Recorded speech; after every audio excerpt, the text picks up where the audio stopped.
Okay, so for our grass-fed beef, right here, organic, Lindbracke Farms. This is a local farmer, like that. And the reason I do this is to give me an idea of how much salt and pepper to put on it. If you pretend like this is a bunch of burgers spread out, you'll eventually get a feel for how much salt you like. For me, that's about a good amount to start with. I'll do the same thing here. And then what I have is some garlic, minced garlic. Just knock that out quick. I like to prep that out and always have that in the fridge. It just makes your food taste better.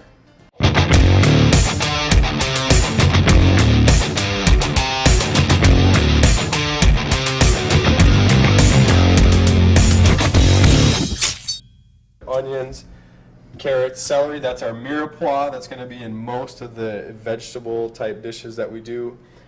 Mushrooms, peppers, zucchini, and squash. Looking kind of sad here, but that's what was available. And while we're waiting for the pan to heat up, this might be a good time to talk about the concept of functional food. And it's something that I came up with that is related to fitness and training your body. You know, we don't isolate our muscles when we train them, so why would we isolate our foods when we cook them? Hope you're following that.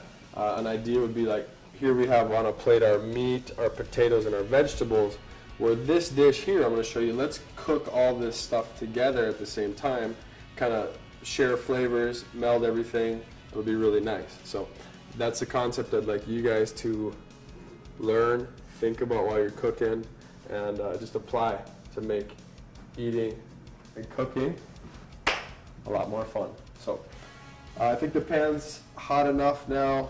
Olive oil.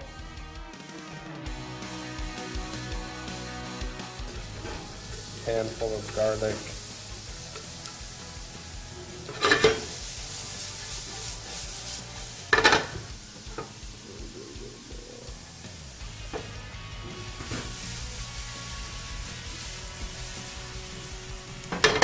Mix that around, and we'll let that go. We want it to go until it just slightly starts to toast. Right, so we're working here with celery, carrots, and onions, and as you can see, I'm not even peeling these carrots. All right, it's kind of a rustic preparation.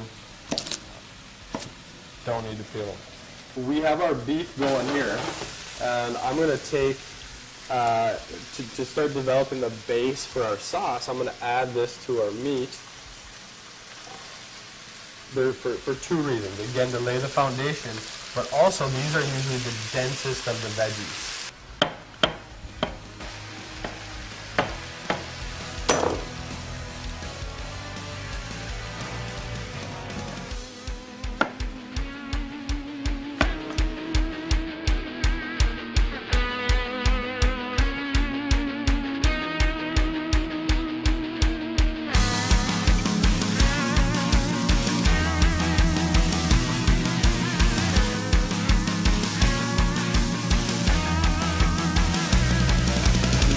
A toss first, just to see our pan is getting a little full, but this stuff will all break down.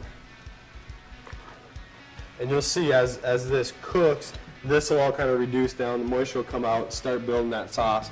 We'll finish it with some tomatoes. It'll be great. Pan on top, and we'll let that cook. Let's lift the lid off here.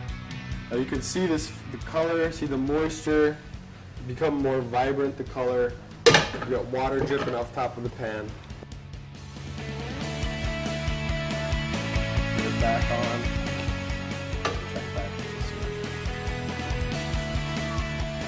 There we go again. Now I'm starting to see things are becoming translucent, and that's telling me that I'm going to leave the lid off. Now the goal is to take that moisture that we've created.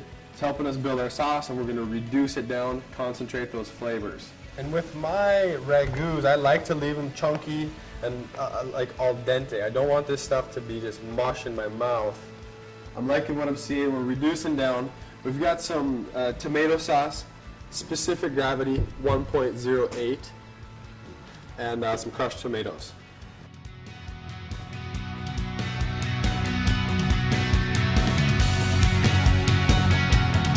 I think ragout, I think chunky, hearty, healthy, French.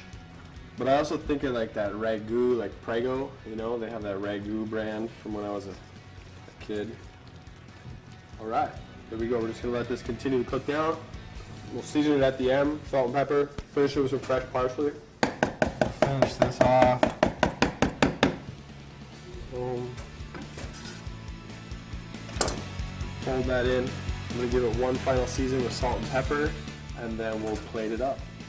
You want to get this clean? It looks like I'm a hard worker then. Okay, so we got we finished up our ragout.